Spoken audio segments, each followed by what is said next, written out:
Well, hello. We're live. What's up? No. Right, and last week it was just you and Coos, right? Yes, Now, it was. now You we've guys, got three amigos. you guys together. abandoned us. You Yeah, abandoned us. I was telling Matt before he went live, man. I'm getting to that point in my age where I'm old, man. I have You're ready to go to bed.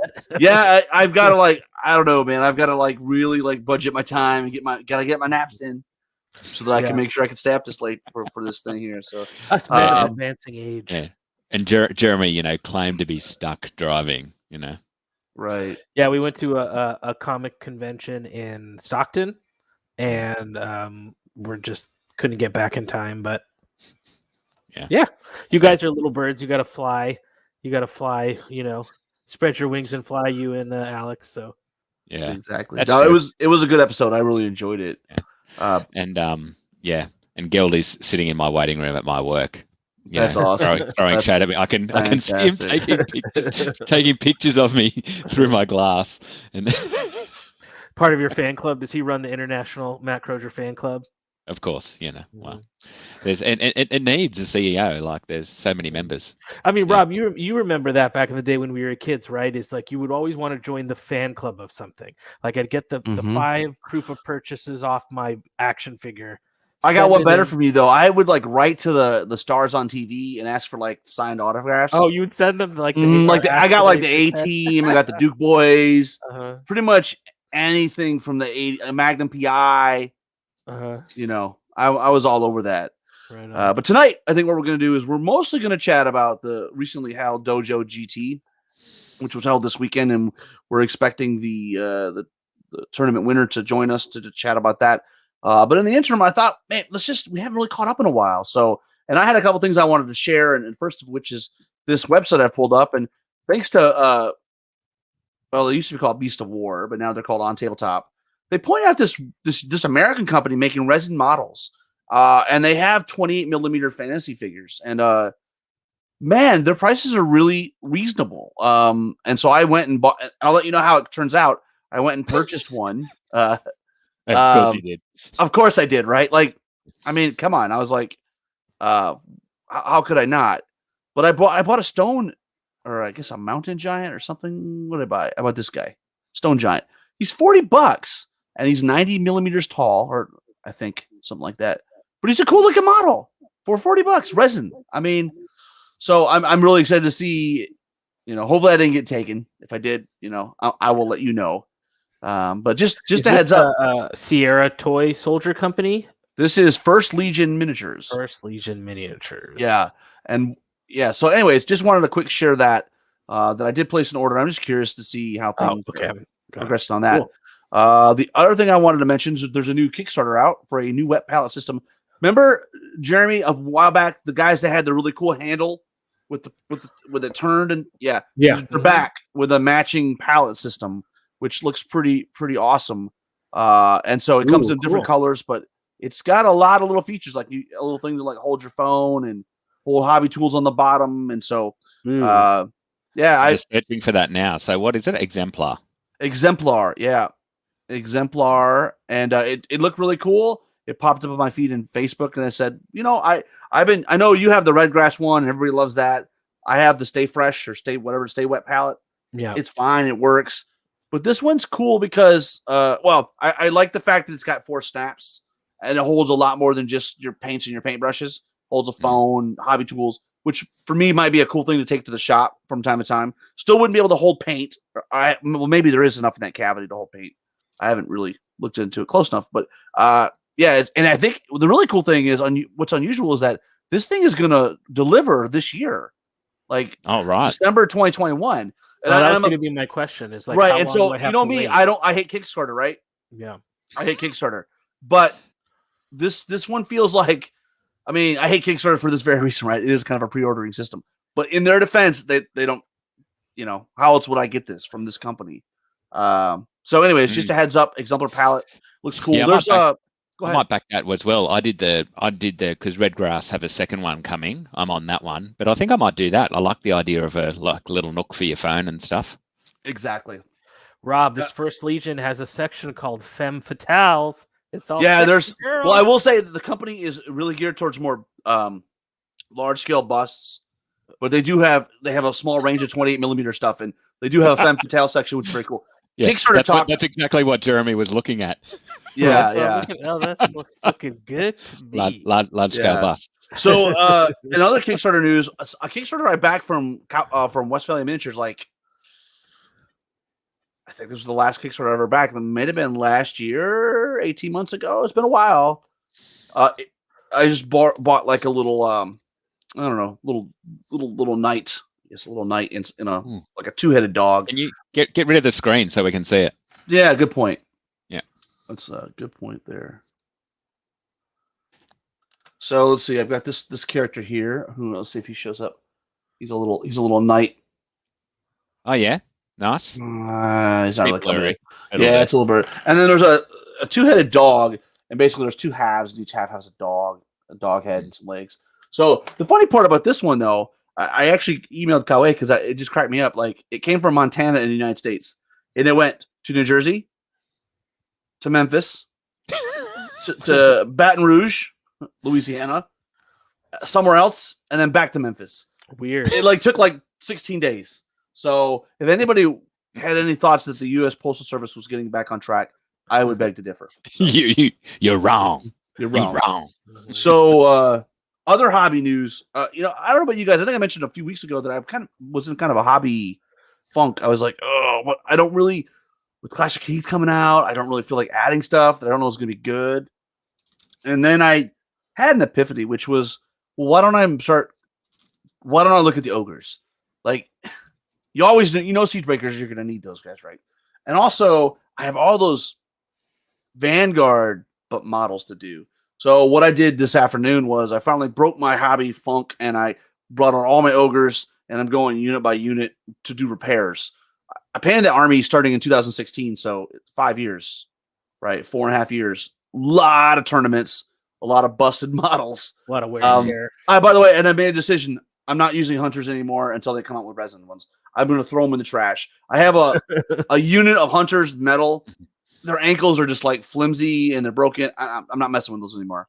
So, so I've been going through and just preparing banners and stuff, and that's been fun. And then in addition to that, I mentioned I have a bunch of Vanguard stuff, and for the ogre, I made resin bases, right? I made resin bases that kind of look like this. Well, the molds for the bases are completely shot to the point where I was having a hard time getting the right thickness. So I did something a little unusual. I took the base and poured the resin, and then I back flushed it with just a piece of MDF that comes with the models. And what's really cool about it is you got the nice texture of the resin, but you have the uniformity and the precision of the MDF, right? And so this is what it looks like with the body of the boomers. Oh yeah, I like that. It gives you a little foundation. Yeah, wizard Harry.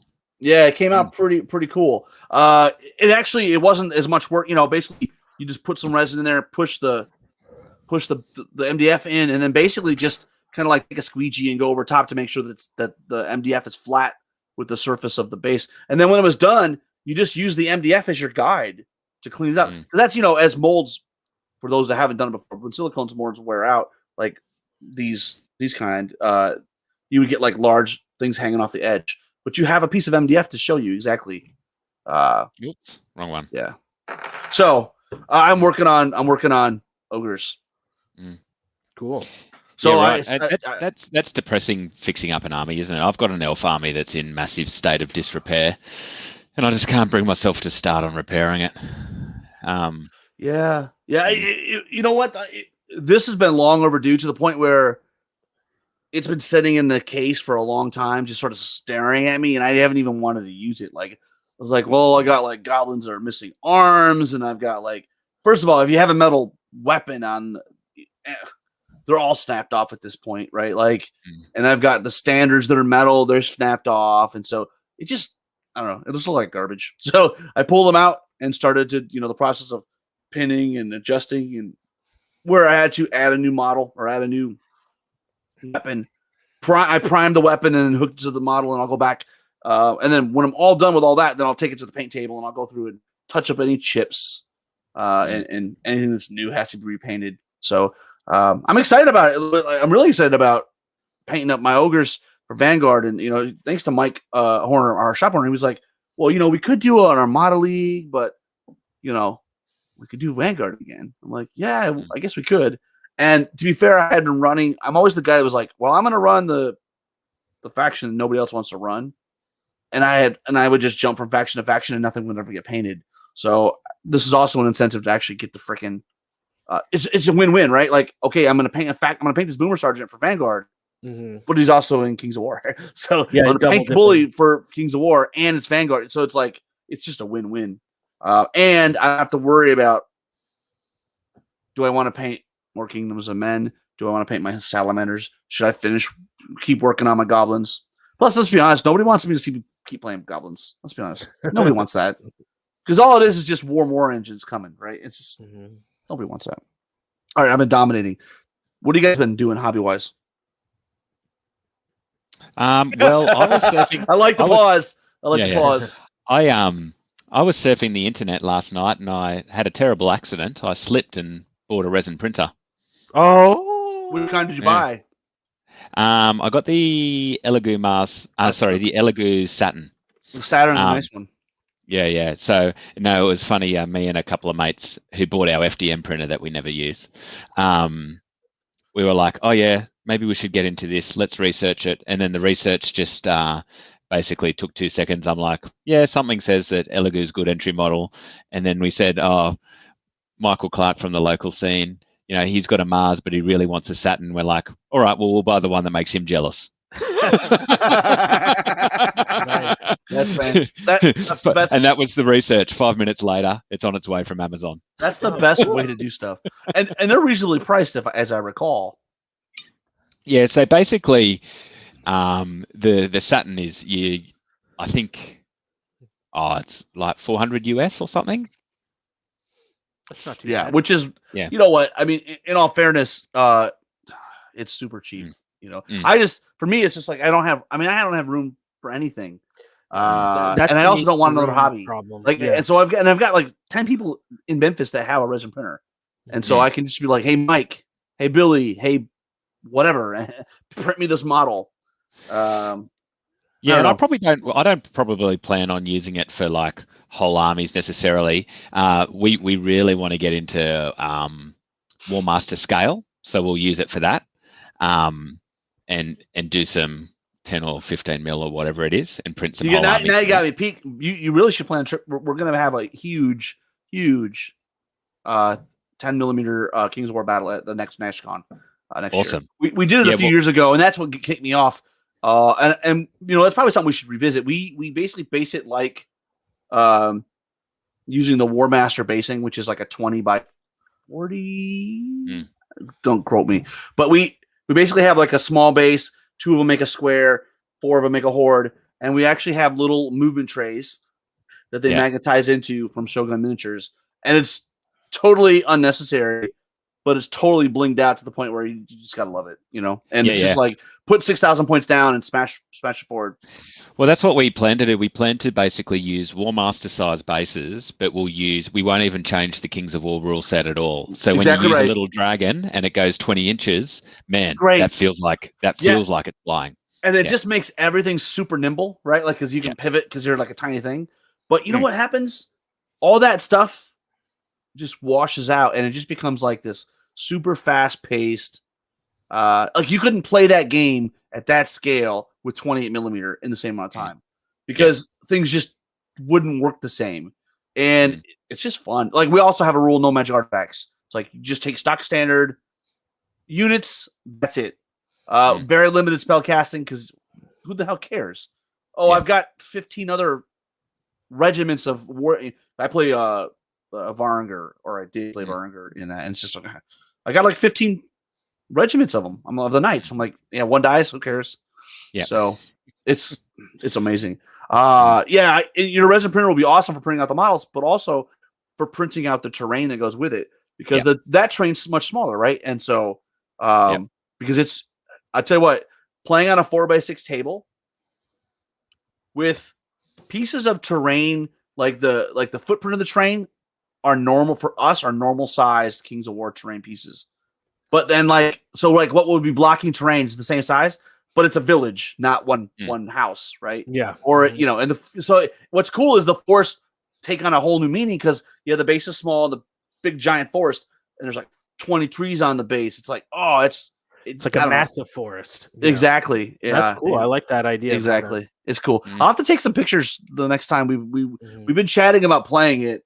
So definitely. I know there's a Wood Elf army that's one of the Patreons that Billy subscribes to.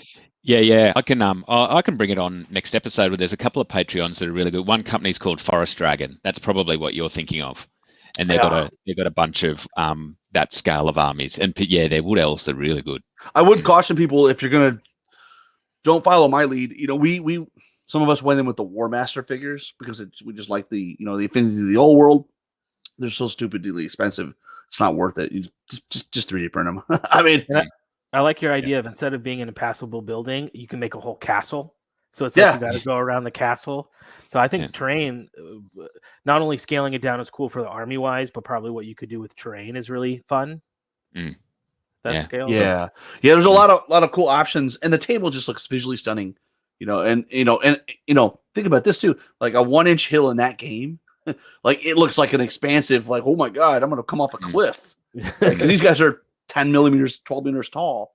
So well, one of the things we want to chat about tonight is Samurai Showdown. So let me share before we hopefully are joined by Tom. Let's chat a little bit about the scoring system because it is super unique.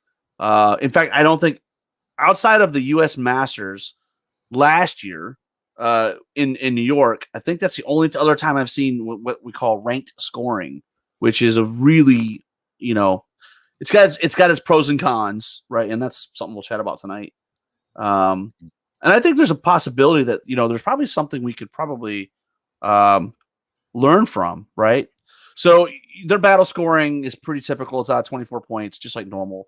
They got a rubric for appearance scoring, just like normal. Sportsmanship, they've got like your basic questions, and then you got your favorite opponents. Just, I say normal, but like in the U.S., it's very traditional. But where it gets, I don't want to call it, well, let's call it what it is, different, very different, is when we get to overall scoring. So let's just say you had three, you have paint, sportsmanship, and hobby. Paint, sportsmanship, and battle. Excuse me. Here I am getting too tired, I guess. But normally, what you would do is you would just add up how many points you earn in each of those categories, right? And that would be and you would combine those, and they may be weighted, right? They could be weighted. They could, it could be 55% for battle, whatever. It could be weighted, but you just add the points up. And so if the first place person is 13 points ahead of second place in battle, that's going to roll into the overall. But what the overall scoring does is it eliminates those leads basically. Basically it's ranked. First player gets 1 point, second player gets 2 points, and so on. So the separation is like 1 point, right? And it's sort of like golf in the sense that you're looking for, if you're first in battle, first in paint, and first in sports, well, then you're going to be first overall because you're going to have a score of 3, right? And low man wins. And I think one of the things I think that's really interesting about it and something I'd like to explore is that it does incentivize playing through, right? So there's no like, hey, I built this insurmountable lead going into the last round and you can't do anything about it. My lead's 1. So, there's that. The flip side is I think it can add to some wonkiness, especially on the sports scoring, because I'm not a big fan of huge sports, a range of sports that's in this case, if you have 34 players, you'd have a range of 1 to 34, which doesn't really make sense to me. Sports should be more tightly. I mean, unless you're a douchebag, you should get max points, right? So, right, and Mike's bringing up a good point. This is exactly how they did it at Paragon for New York last year. Right. And essentially it's 1/3, 1/3, 1/3. So 1/3 of your score is where you're ranked in battle, 1/3 of your score is where you're ranked in sports, and 1/3 of your score is where you're ranked in paint. And I see that we were joined by the Spy Master. So let's bring Mr. Tom Annis on. And I mean, one comment I'd make about G'day, Tom. Hey guys, Mr. Mr. Finally win something, hey? Yeah. Had to wait for his own club's tournament. Yeah. I mean, I think it's great to have. I mean, I think different scoring systems in general are great, whether it's, Blackjack, Northern Kings, what these guys have done. And the reality is we can talk about these things, but, it's not like this isn't obvious before the event. It's right here on the website. You don't like a scoring system, you don't go to the GT. No point, no point complaining about it afterwards. You knew what you were on for. Well, I'm also just a big fan of people trying different stuff, right? Try Exactly. something different. It's nice to see, even if it's as little of a change as just changing the percentages that's allocated to soft scores versus battle. I like that. I mean, it's cool that we have some that are pretty much all about battle, and it's cool that we have ones where it's equally soft scores and battle. So I don't know, Jeremy, Tom, you guys want to chime in on overall scoring using the I think conceptually on the surface, you're like, oh, that makes sense in that it's like the truest form, whereas your final overall rank is exactly how you finished in all the categories. I think to play devil's advocate, where you get into, and this was some of the, I think, some people with the critiques from Masters, is that let's say I got 7th in paint and you got 16th, but our paint scores, let's say, would have been a 62 versus a 58. You know what I mean? So the difference between 7th and 17th is more than what if you had just taken the aggregate score. So even though technically it's showing you exactly where you finished within that field, I think that it does maybe give you feel bad when you look at like where you finished and you see, was I really that far away from the other person? So I could see kind of both sides to it, but what resonates for me, like what Matt said, which is, if this is not your bag, go play in another event. And I always try to tell TOs in my region, let's not have a region-wide standard. You run the event that you want to run, because it does provide difference can be good too. Yeah, and so last year at Dojo, we did the 1/3, 1/3, 1/3, just like Masters did up in New York. And that was, I was complaining about that. Which I think that's too much soft score. So what Aaron did this time was he basically counted battle twice. So battle was 50%, paint was 25%, and sports was 25%. But yeah, it's the problem with the rank scoring is the sports scores really end up mattering too much, probably. And the range is bigger than we would normally like to see, because I mean, realistically, we're mostly good guys, right? And good girls. Yeah. Well, welcome on, Tom. Congratulations. Thanks. Obviously, I didn't realize that, had I known that all I had to do for you to win a tournament was to throw you a tournament with the scoring, I would have done it, but I didn't realize. So, but congratulations. You did. I mean, you did finish undefeated, right? Right. And so you 4 wins and a winning tie, right? Is that what? So I had 3 wins, and then I had 2 14-10 draws. Nice draws. Yeah. It was a very, very me way to win. Like, my goal is always just be a good sport, play hard, but be a good sport, and then I'm never gonna paint like Jeff Swan or Dustin or any of those guys, or Hank. So I just want to have enough paint points to give myself a chance to win if I win all my games. And that's always my goal. And this is the first time it worked out. What I'm most proud of is, even though I didn't lose any games, I got at least a best game vote in every single game. And I actually ended up getting best sports, like just flat out best sports, which is pretty awesome. So I was really happy to not lose and then pick up a best game, first, second, or third from each one of my opponents. So yeah, it was great. Give us a little bit of background. I mean, this is the second you guys have run it, right? Yep. Yeah. So the first year we were like the first tournament in maybe 4 or 5 months, I think, in the world, after COVID shut everything down.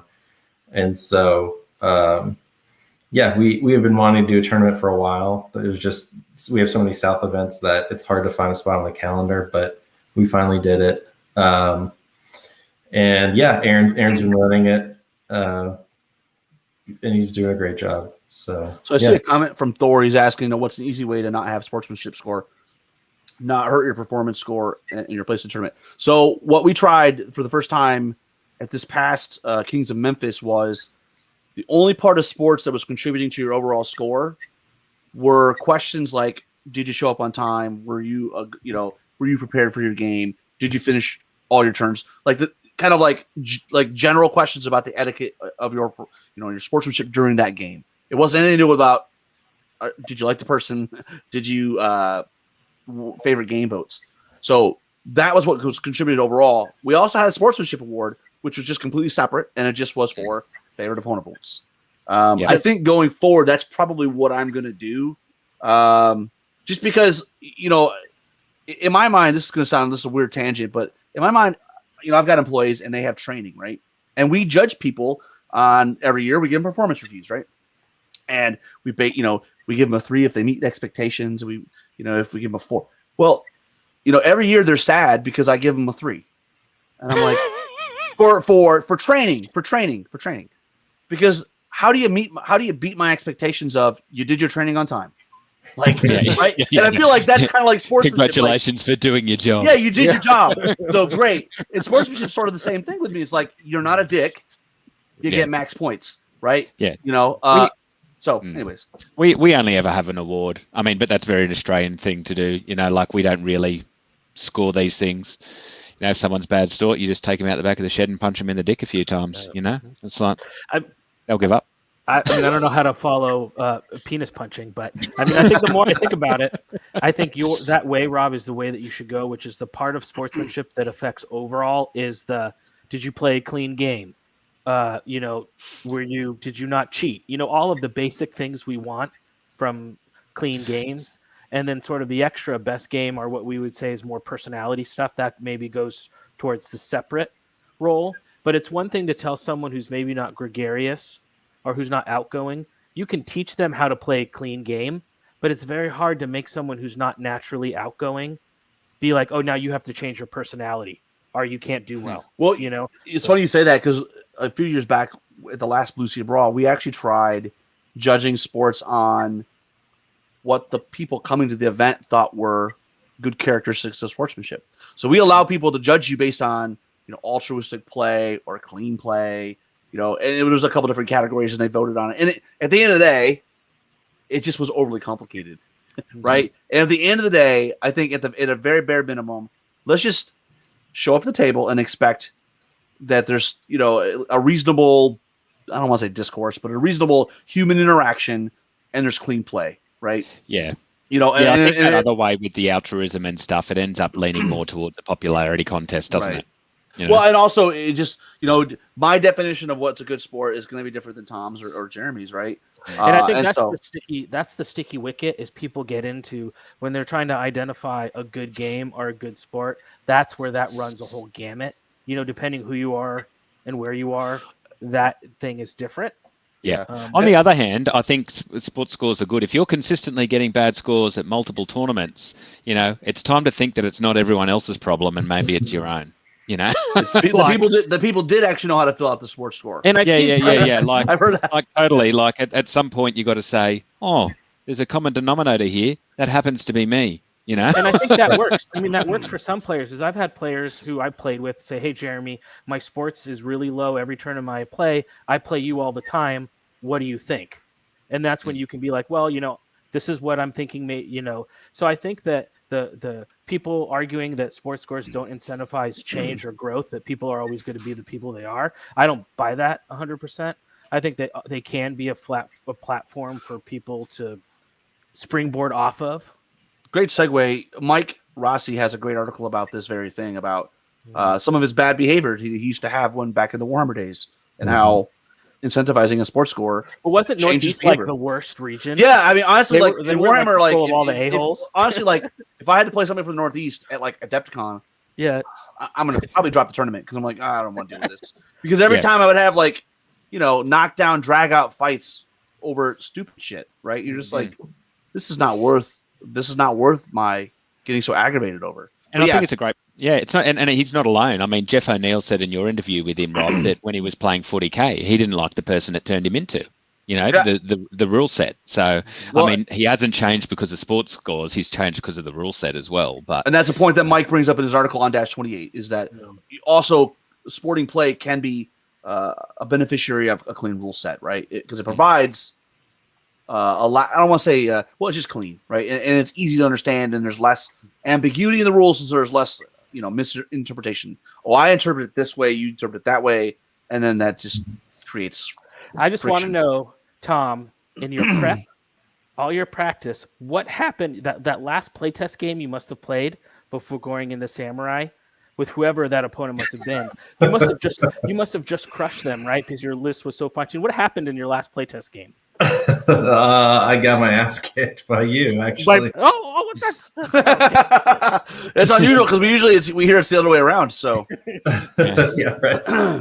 I just wanted the proof that I do. Sometimes it does happen. I don't get squashed. Yeah. For me, like my sports journey it's kind of strange. Like when I first started playing, I always lost, but I'm naturally outgoing. So I was like known as the dojo guy who got sports scores. I used to win best scores, best sportsman pretty often, maybe like every other GT.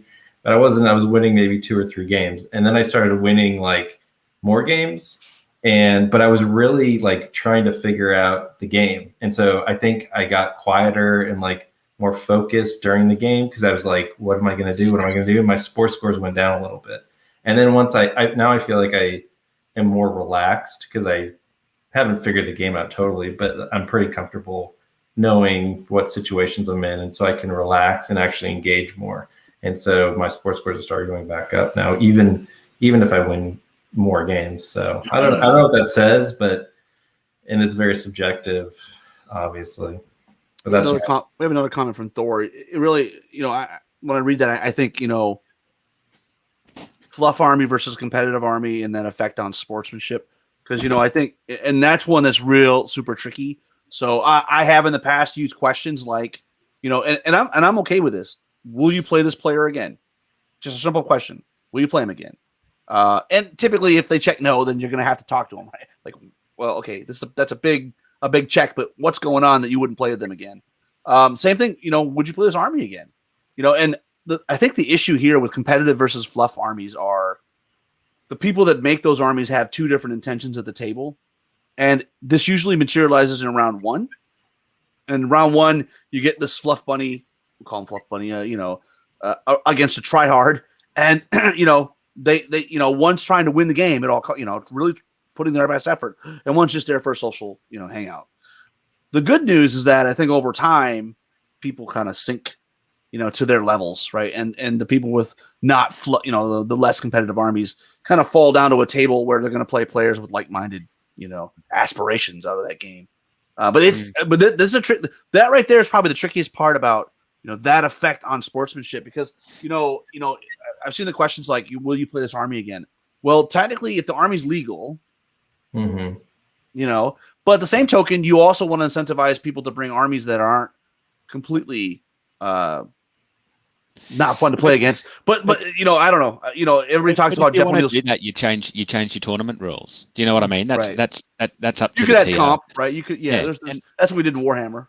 Yeah, and I think there'll always be debate over sportsmanship, but the reality is probably what we need to do is all be a little bit more insightful, that our own opinions on what someone should bring to the table isn't the only opinion. Do you know what I mean? Like you say, Rob, people come to the tables with different intentions and different opinions, right? So just because you think something doesn't mean it's right. I used to think that like gun lines were like the Antichrist, right? Like, oh God, I can't. But I've come to the conclusion that they're not any worse than getting Alpha Strike off the table. I mean, at the end of the day, there are just going to be rough lists. And I think the distinction that you make, Rob, is that would I play the army again and would I play the person again? And to me, that's like the kind of characteristic. Like, I don't mind, I'll play whatever. But to me, it's like there's certain people who play those lists that may be on paper that are unfun. But if they're gentlemen and they play it clean and they have all these other elements, then it's like you really can't get mad. I mean, you know what I mean? There's a difference between like a Jeff O'Connell playing a certain list, or even Keith Randall, who I think is people give him crap, but he's a good opponent for playing that sort of list. Well, I mean, I'll give you an example. Dustin, I've been raffle stomped by Dustin. Super fun game, right? Yeah. I have been tabled by Jeff O'Neill. Super fun game. Yeah. So it's tough because with sportsmanship, what we're trying to do is we're trying to get the subjectivity out of it, which is tough because we all interpret what does that mean to be a good sport. Yeah, so I'm just after all this chat, I'm just finding it hard to know how Tom got best sport. I don't know. I have no idea. Yeah. Sorry, Jeremy. What were you going to say? Oh, I was just going to say I did like what you said, which is realizing that maybe, and this goes for everyone, right? It goes for just as much like the fluff bunnies and like huggers like me as it goes for the people who are like, the only thing I owe my opponent is a legal list. Both those sides of this discussion maybe need to think about maybe that there's more ways to look at the game than just our point of view on both sides of that argument. And that goes beyond gaming, right? We all have our own biases, and bias makes us who we are, but it also affects every thought that we have. So, you just got to open that up a little bit and sit back and go, well, before I rant about something, maybe I should have a think about what the other side of this story is. Yeah. We got a really interesting comment down here about, the visual aspect of the game. I love games that are just pretty looking game. Like it's a sweet looking army. Now, what I would say is locally, we do these events that are not tournaments, right? Like we do narrative events where people show up, asymmetric play, team play, big mega battles. And that's where more of this stuff, I think I see a distinction. The tournaments are more about, hey, let's separate good players from bad. Let's show your good play. You can still have beautiful armies. We're still there for paint, right? We're still there to show good sportsmanship, but it's competitive in nature. And I also know there's a lot of value to just having events where, the International Campaign Day is a good example, or even just this previously held Halby's Rift thing, right? That was great. Like we didn't care who won and lost. I really didn't. I just there to here's a cool looking army. I'm gonna smash face. It was fun, get my face smashed in, as the case may be. It's fun. But I think the argument against visual engagement though is that for some people, as Kyle's calling it, a 3-color slop job, for some people that is as good as they're going to be able to do. Yeah. And like, yes, they might improve a little bit, but maybe they don't have the time to really put into trying to do it. So, I don't know. I don't think we'll ever find agreement on soft scores in general. Yeah. I think that the thing is like, are soft scores important? Yes or no? That's a polarizing thing, I think. You can say, yes, soft scores are important, or soft scores don't matter. To me, that's where the polarization yes, no is.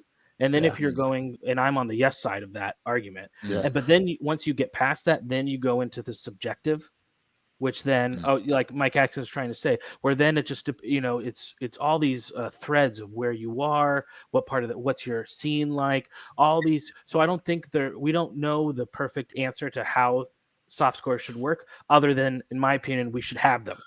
I would argue, though, if you have community consensus, it's no longer subjective. Right, like if you have community consensus, then it's an objective standard at that point.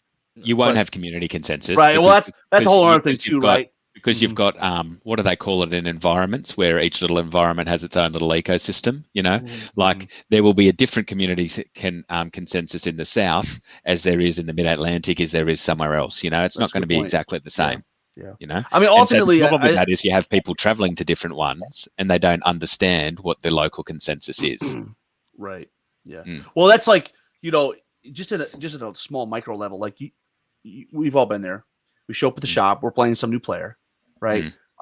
And they just say, oh yeah, bring your regular army, right? And then Tom shows up and he just smashes the crap out of me. And that's not what I wanted. I really wanted, I'm a fluff guy. And so it's just, yeah. And I think he bring like another comment by Thor in the chat talking about should soft scores keep you from winning a GT? If you go if this is a 5-game GT and you go 5-0, to me, maybe someone else who goes 5-0. But if you go 5-0 and you're losing, to someone who doesn't go undefeated, which I've also had this situation with Tom before. It's frustrating. I will say it is frustrating to go undefeated and lose a tournament based on soft scores. But in the end, I still feel like whatever negatives you have, it's still promoting, in general, the direction we should be going. Right. The answer is yes. Right. I mean, if you're a bit, because normally soft score contribution to overall is very low, right? And normally sports in particular. And so if you're that big of a douche that you took that big of a hit to let somebody that's not undefeated jump you, well then yeah, you deserve to lose. Yeah, and you'll still win battle, which is still a good. Yeah. So well, there's always still best. But low, as long as a rubric is not stopping, is not too comparative between people, right? Because so that's the difference. If like I don't think it should, but again, the difference is that almost all your GTs in the States are running this the similar way, right? So there's actually no variation except for Masters where the best general wins. So, you know, maybe if people want differently, then there should be more variation. Well, yeah, Mike brings up a good point, and there actually are events that don't have the best overall. You know, the Wichita GT, and most UK tournaments, right, are all. Yeah, I mean, that's just best general. Yeah, and they do. That's just like a US thing, as we. Oh yeah, I mean, all Australian. There is nowhere in Australia at the moment that has an overall. Yeah, I think that's something that we just in the US is a thing. I mean, that we've just. I like this comment from Mike. You know, the reality is there's multiple winners to an event, right? Yeah. Right. If you know, there's best general, there's best painted, there's best sports, right? And there's best overall. And how you define best overall is different. But I think because speaking to Mike's point is people don't consider it a best award because what you hear about in the talk after is best overall. Right. Now, do you know guys, what I mean? Do you guys think, and I'm curious, Tom, what you think, do you define yourself in your mind as I am X type of player, meaning I'm a sports guy, that's what I'm going for. I'm a painting guy. Or for me, I define myself as I'm an overall player. I don't think I'm the best in any category, but I feel like I try to compete in every one. And that's sort of the history of my tournaments you look at, and that's what it is. But I make that choice in my head of being like, I'm going to put effort into all the areas. So is that something that you think about, Tom? Yeah, I mean, I think I started off as like sports player, and people thought I was better than I was because of the club I was in. And then I started to get better, and then it was like, oh, Tom really kicked my ass, but he was really nice doing it. And so that kind of been my calling card. I mean, I've only been doing wargaming for like 4 years, so I don't have as much paint history as some other people or paint skill. And so that's my white whale now, is to do that and be like a Dustin or a Jeff. And if I don't even know I could ever do that, I'm sure if I had enough time I could. But yeah, I'm more like guy who plays really hard but good, clean games. It's funny you mentioned painting, because we always, whenever the soft score discussion comes up, and it's always so civil, right?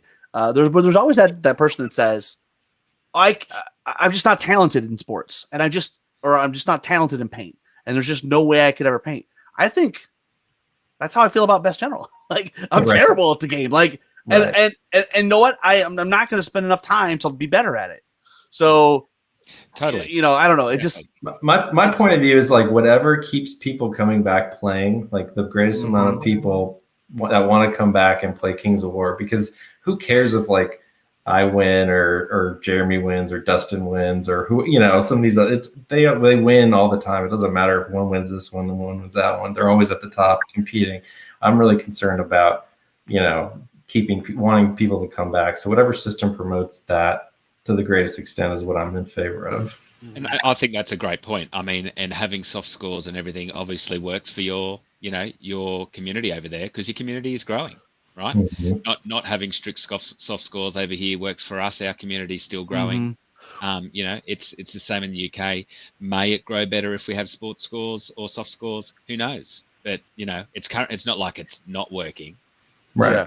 It's interesting because I think, Tom, you kind of circumvented around something I wanted to mention, which is, I mean, this is gonna sound crazy, but if I'm a TO person, I don't give a shit about the top 5 players. No, I don't. No. They're not the ones paying the bills. No. It's everybody in the middle of the bottom, right? Like, so like that's the folks that really matter, because if you don't have those folks showing up, you don't have an event. So it's and so, you know, but you know, I think the key is that you have to run an event that, you know, that you would like to participate in, but also that, you know, the people that are, you know, you'll have you can find an audience. It's just like writing a book, right? Yeah. This is Paul, by the way. Okay, great.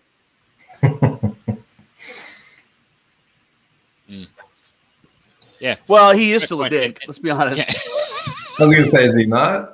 I mean, I only ever hear bad things. yeah, I mean that and dinosaurs. Rawr. No, Kyle's awesome. He's No, he's a lot of fun. Mm. Yeah. Thanks, Mode. He just mentioned that was Kyle Poole. Mm. You know, Kyle, you could fix that so we could see that. Just just a heads up on that. It's Just a general message for everybody. You It's can accept StreamYard in Facebook, and then we'll be able to see your usernames. But you know, at the end of the day, I think it's important just to acknowledge the fact that you're never going to make everybody happy.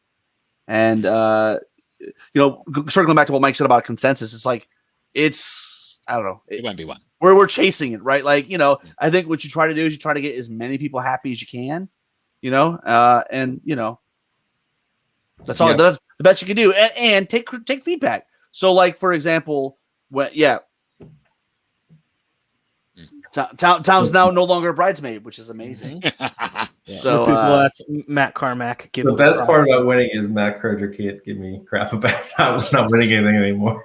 That's right. I know. Right. I was actually really bummed when you won.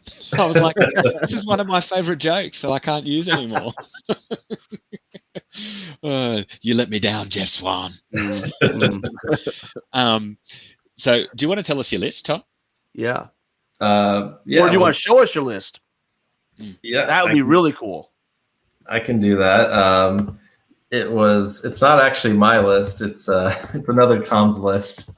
Tom Robinson. Tom Robinson. Okay. Yeah. Right. He's here in spirit. So yeah, so does that mean what you're saying is it's not the player, it's the list? Yeah, well, you know, people tell you not to net list, but honestly, I've played 11 games with this list, 5 at Lone Wolf, 5 here, and 1 against Jeremy, which I got my ass kicked. So I don't know. Yeah, how do you want me to just share my screen or something? Yeah, you just share, and I think you can go to share a tab or something. Yeah. Okay, let's see. It's true. He did actually win. Right. Don't worry, Tom. I'll find something else to give you crap about, mate. Yeah, no, I'm not worried about that. Yeah, so I'm trying to figure out this technology. You know, that's it. While I was bringing it up, you know, that's a tip for everybody. Read the tournament pack. It's so frustrating as a TO. You're like, what time do we come back from lunch? What time? Like, yeah, I think that was like one of our number one advice things to people going to tournaments is read the pack. Read the pack. Yeah, no one bloody does. But even just feedback on your rules or whatever. Oh, thank you for your unasked for feedback. You know. Here we go. You should be able to zoom into there. Yeah, perfect. Yep, I got it. Yep. So it's a Liga Roydia list. It's got a little bit of everything. It's got a foot guard horde, a knight horde with brew strength, 2 of the mounted scout troops, which were Jeff Swan's bane of existence in our game against the game 5 against him. Has an honor guard with Caterpillar, and then 3 volley guns, which everybody was terrified the whole weekend of. A Duke on Ancient Wing Airless, some Radiance of Life and Iron Resolve goodness, and then 3 wizards, 1 on a horse with Inspiring, Banechant, and Lightning, 2 wizards on pegs, 1 with the boomstick, Dogs of War, and a Battle Shrine. So it basically has 18 Lightning Bolt, 3 volley guns, so it's got a good amount of shooting.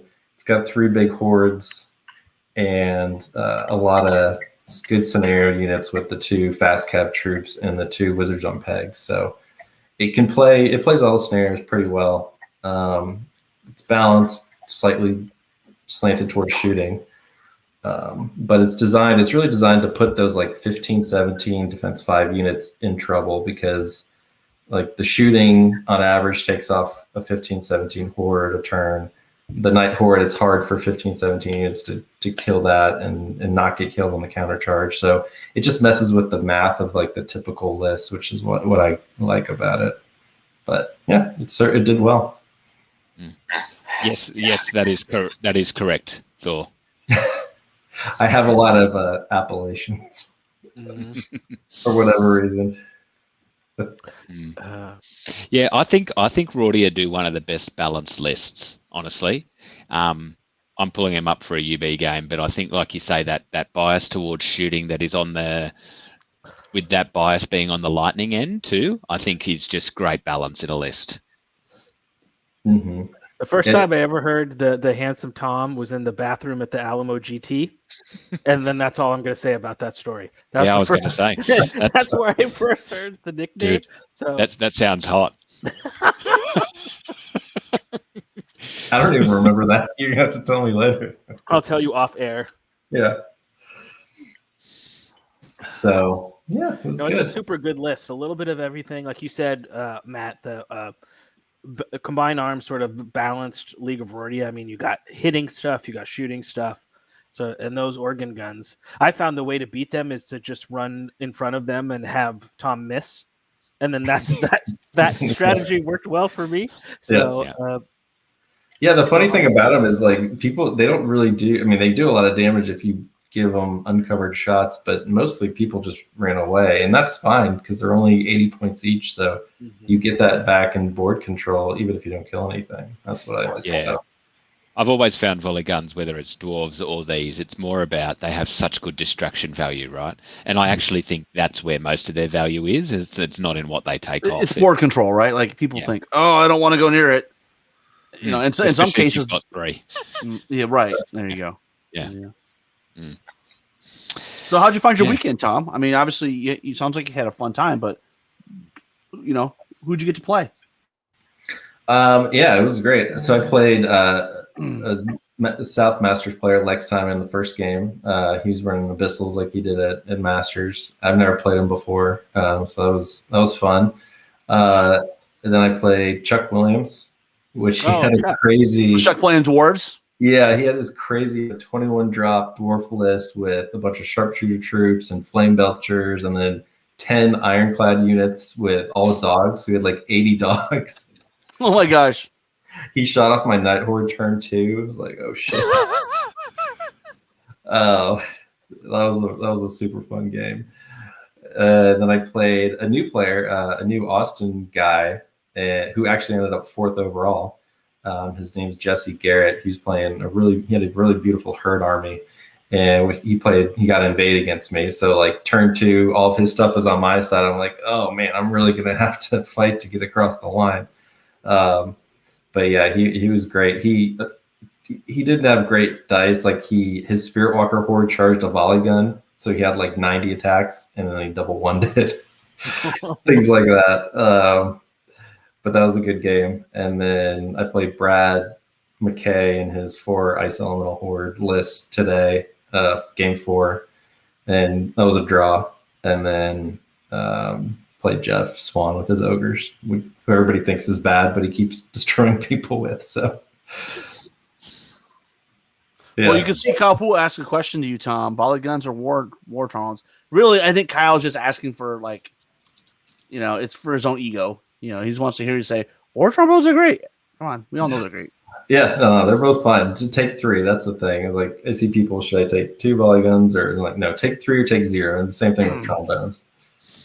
Well, Thor asks about how do you get the attrition score with Rordia? Yeah, well, you're putting pressure on everybody turn 1, so nobody's chaff is safe, and then they have to come at you, which they don't want to do because of the volley guns, or when they do, you have big horde units that don't die easily. So I had a lot of games where some big units would die, but pretty much nothing else, because it just took so much to get those out. And yeah, you kill my Night Horde eventually, you kill my Foot Guard Horde eventually, but I'm killing you and shooting you, and everything else is alive. So I'm curious what your thoughts are. How would this go against Jeff O'Neill's gun line? Probably not very well. Well, I don't know. I think it could. You obviously didn't have anything like that at the event. I'm just curious what you think. Yeah, no, it probably wouldn't do great. It's a little too slow. I'd probably have to play for the draw. It's not like volley guns are great against goblins, and he is good at counter shooting. It would be close, but not that I couldn't win, but I wouldn't think it would be favored against that list. Yep. Although the mobile lightning makes a difference to forcing forcing nerve checks, but still probably not enough to push it hard.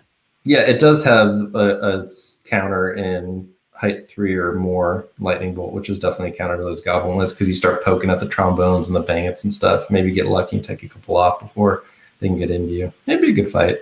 I don't know. I've never played it. Well, you'll have to do it in person because God forbid he would never play UB. I don't think so. Yeah, right. I'll have to come down to the forge. Yeah. We have another comment. Do you use lots of magic with Rodeo with the defensive attrition line? I think you answered that, right? You have a lot of lightning bolt. Yeah, offensive magic. So the trick is on average a lightning bolt to defense 5 does like 6 wounds, and the volley guns do like 8 wounds. So theoretically, if you get all the shooting on one 15, 17 defense 5 horde, you take it off. That's the math, and that's that's kind of the math behind the list. But the weakness of the list is it has no wound recovery, so no healing. No, they have Iron Resolve on 2 units, but that's really nothing. So if you have you're facing a list that can plink against you, you can't get those wounds back, and then sometimes eventually, you have a lot of nerve, but eventually it stacks up. Right, you can't have everything. So every list has a weakness, and that's one of it for these lists. This list. So how many players do you have with like 35, 40? I don't remember what's the final tally this weekend. Yeah, it was weird. We had 40 players at the time of the matchup cast that we did on Sunday night the week before, and then we had 7 drops the week going into it. It was just really crazy. And let's go ahead. Where were the drops from? Were they local to Texas or out of town players mostly? There was like 3 Austin people that dropped for various reasons. George O'Connell's going to show up, and he dropped. I'm not sure why. And then John Green just, he couldn't make it, and so he and his son dropped out. But that's a bummer. Yeah, just a lot of random stuff. But so yeah, we're at 33, 34th a ringer, which is still pretty good. That's awesome. So Kyle, before you answer that question, I got to drop and get to work. So congrats, Matt, Tom. Thanks. I'll find something else to rib you on. Yeah, and just watch this space. Sounds good. See you guys. So, a question from Kyle is, how did you find the room? It seemed like there was a good mix of new and veteran players. Yeah, I mean, even the new players, we have a couple of 2 players. I'm thinking especially 2 players in DFW and 2 players in Austin who are new, but I guess they're older Warhammer players who I never met because I didn't play, but they're getting back into it and they're like really good and really new. So, but overall, I mean, everybody's so good. Even people who don't think they're good, they give you tough games. I mean, none of my games were blowouts; they were all tough. No, he hasn't posted the results yet, right? Like he's going to post those at some point, I think, right? Yeah, he'll post them. I haven't seen them yet, but they'll be out there. I can't wait. I can't wait. I'm always excited to see, especially with the way the scoring system was. It is so unique. It's going to be just kind of interesting to see, Yeah, Aaron said in my mind, looking at battle points and stuff, thinking like where Tom would normally be number 2. You know what I mean? Like, just see the difference. It'll be interesting to see. You got any feedback for Aaron for next year? For Aaron, no, I don't think so. I think if he's going to stick with his scoring system, maybe way battle 66% instead of 50. The first year was 33%, then he bumped up to 50. Maybe bump it up to 66 and make sports, 15% or something, because of I just don't think sports scores really match well with ranking systems because the swings are so wide. So maybe we'll decrease that. Well, and you're forcing it. Normally sports scores are congested, right? And the variation is small, right? And then, but with a ranking system, you're saying 1 to 34, 1 to 35. So you're opening it up to the same margin as battle and paint. Right. Yeah. The main feedback is we need to make up new characters. Like the samurais were good, but we need to like some other fun ones because we've done it 2 years in a row. So that was my plan. Yeah. I mean, my plan is he had no long range shooting against me, and I had all the range on him. I could pick off his chaff, his 2 snow foxes. So he couldn't really deal with my night horde other than throwing away a really expensive unit like a Frostfang Lord or something, which he did.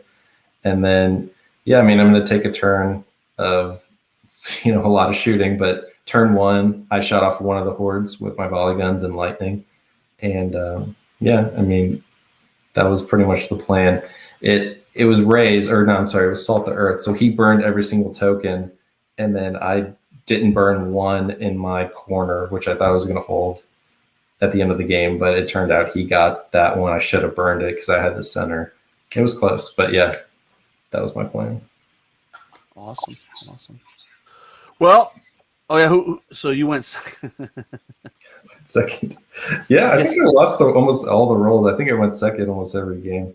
But people were, or I lost the roll and people would give it to me because they have the volley gun, so they don't shoot farther than 24 inches. But I'm perfectly fine with that because I'll take first turn and then I'll just move the volley guns up. It's okay to lose a turn of shooting.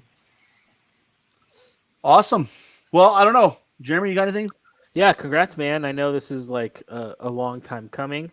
You've been flying close to the sun, but haven't taken it home yet. So yeah, congratulations. What's next for you, Tom? We got another event, Alamo, coming up, right? Yeah, Living Legends. 6 weeks. Yeah, I probably won't make Living Legends because it's my wife's birthday weekend. But yeah, I'll be at Alamo, and then King of the Monsters. What are you going to take to Alamo? Do you know yet? Have you thought about it at all? I'll probably take Undead again, just because the Rordia list I don't have a good 2,500 point Rordia list. So yeah, probably do Undead again. Cool. Well, let's take one final comment. Speaking of players, how do you revitalize Davos? He's basically coming out of COVID. What do you do, right? It's tough, man, because we're still not out of it, and I think there's still some players that don't feel comfortable coming out. But you know what you do? You do the same thing you did before, which is you just show up and you just play, and you just have weeknights and you just play, and you just show up and you play, and those that show up, you play games. Get a messenger thread if you can together. I mean, that's really helped. I know a lot of us are in. Our store has a Discord channel. It's great. Yeah, our Discord channel, and there's a special channel for Kings of War, and people are like, all right, I'm coming up. We normally play on Wednesdays and Saturdays, but if Taylor said I wanted to get him on Thursday, I can meet him down there. So yeah, it's communication's key. Tell people you're interested in it, and just put it out there, and then be consistent and play in public with painted armies. That's the trick, man. That's the glue. That's the magic sauce. Once people see, like, what are you playing? That, and the other thing that I've had people tell us is that you guys aren't arguing, right? Like normal. Like, go to no offense to 40K, but like at our store, like people trying to, there's a lot of arguing and there's a lot of like, or Infinity. Well, I don't think this is how the rule's written. Like, we don't have that many of those type of interactions in Kings of War. So right. I think, showcase the game, right? And, I think we set up above, really that visual spectacle is the key, play. Well, yeah. Go ahead. And there's a lot of, social media really is important if you can't get together in a game store. I mean, we even in Dallas, where we've mostly been open for the majority of the pandemic, we haven't been really getting together just because people are choosing not to go into game stores. And social media has kept us together. There's a lot you can do, exchanging list ideas and showing people what you're painting and things. So, yeah. Well, and Jason brings up Discord. We use Facebook because that's what a lot of people in Kings of War use. But Discord is it's more targeted, and it's more of a conversation with like-minded people. Very specifically, like in the case of our store, it's, we're on the Kings of War channel in the War Room's hobby store. Like, very, very specific, and you just don't get on Facebook, you get all the crazy stuff, all the, did you see this Kickstarter? Did you see this? You don't get any of that, So yeah, it's great to you can have legitimate conversations. You could show off your art, your latest paint jobs. You can talk about tactics, Yeah. But playing in public is what we need. That's where we got to get to, right. And I know depending on where you live, that may or may not be possible right now. Just stay the course, right? And as it opens up, we'll be back to it. So, you guys have any final thoughts? No, thanks for having me on. It was a good weekend, and hope everybody's. I try to post about my games because I always like knowing what's going on at the other GTs around the country, and I found like people don't do a great job publicizing it. So I always try to do that when I'm going to tournaments and post results and matchups and things. And so I hope people had fun following along this weekend. Yeah, definitely cool. And find the tabletop TO. So I was watching that, which was fun to see who was flying close to the sun and who wasn't. So it's always good to. I don't know how you are, Rob. It's always fun to follow an event when you're not there. To see. It is, but like because they used the ranking system for overall, like I expect when I look at battle, which is what's on tabletop TO, it's meaningless for what I'm going to see tomorrow when he posts the. You know what I mean? Because I'm like, oh, this person finished in 27th. Who knows where that's going to be, overall? So that's going to be kind of like a fun opportunity to take a look at that and digest a little bit. And I've been really considering how I bring some portion of that rankings thing into it, and I'm not sure. I'm still tweaking it in my head. But anyways, well, thanks everybody for coming on. We had a great, great job, Tom. Of course. I mean, geez, Thanks. Hey, you kept Jeff from winning it, so that's always a great day, right? Yeah, I was going to say Jeff has nothing to prove. No, it's like Dustin. I mean, he had Force of Nature. How many armies does this man have?